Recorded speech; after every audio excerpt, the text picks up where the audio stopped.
Let's bring in a sophomore student at Cal Berkeley, Bears for Israel Vice President Sharon Knafelman, and the host of Stakelbeck Tonight, Middle East analyst Erick Stakelbeck. Thank you both for coming on. I want to play a little sound. I'll go to you first, Sharon, because I want to hear what's happening up at Berkeley and what you're experiencing. But here's some sound of some college students around the country. Watch.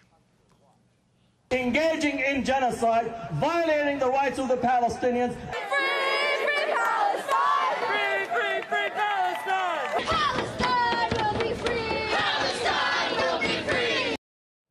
What's happening, Sharon, at Berkeley, and are you concerned for the safety of your fellow students? Well, I think today America has a choice to make. It will either allow the fostering of an environment on our campuses that's akin to Nazi Germany in the late 1930s, or it will reflect that it's learned from history and will never allow it to repeat itself again. I think what's most upsetting is the apathy we're seeing from our administrations across America's most prestigious universities. Yep. Now more than ever, as Jewish students are being targeted, we're being physically assaulted. I witnessed my friend getting spat at, called a dirty Jew. I saw a girl get violently strangled at one of our events this past February that we held on campus, to the point where they shattered the windows of that hall. I think the United States has a decision to make about whether or not it's going to be on the right side of history. And first and foremost, that starts at our most elite, prestigious institutions here. Yep.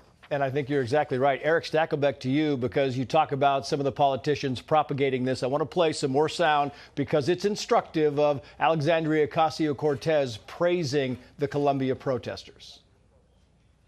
It is especially important that we remember the power of young people shaping this country today, of all days, as we once again witness the leadership of those peaceful student-led protests on campuses like Columbia, Yale, Berkeley, and many others. Do you think, Eric, that she's trying to stir things up or just doesn't really get it?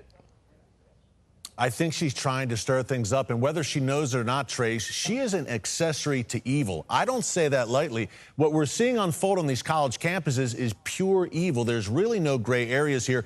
And listening to Sharon, my blood is boiling. It's 2024. We are seeing scenes reminiscent of 1933 Germany. That is not an exaggeration. In terms of being peaceful, what? Peaceful like the protest, the largely peaceful protest of July 2020, August 2020? I don't think so. And does anyone doubt that if these pro-Hamas, that's what they are, pro-Hamas terrorist sympathizers were able to get their hands on a Jewish student, they would do bodily harm? And by the way, Trace, it starts with the Jewish people. It never ends with the Jewish people. Look, they were also burning American flags at some of these protests in New York City. And as a Christian, I won't remain silent on this. I'm going to make my voice heard, and millions of Christians around the world will now, unlike, sadly, in the 1930s.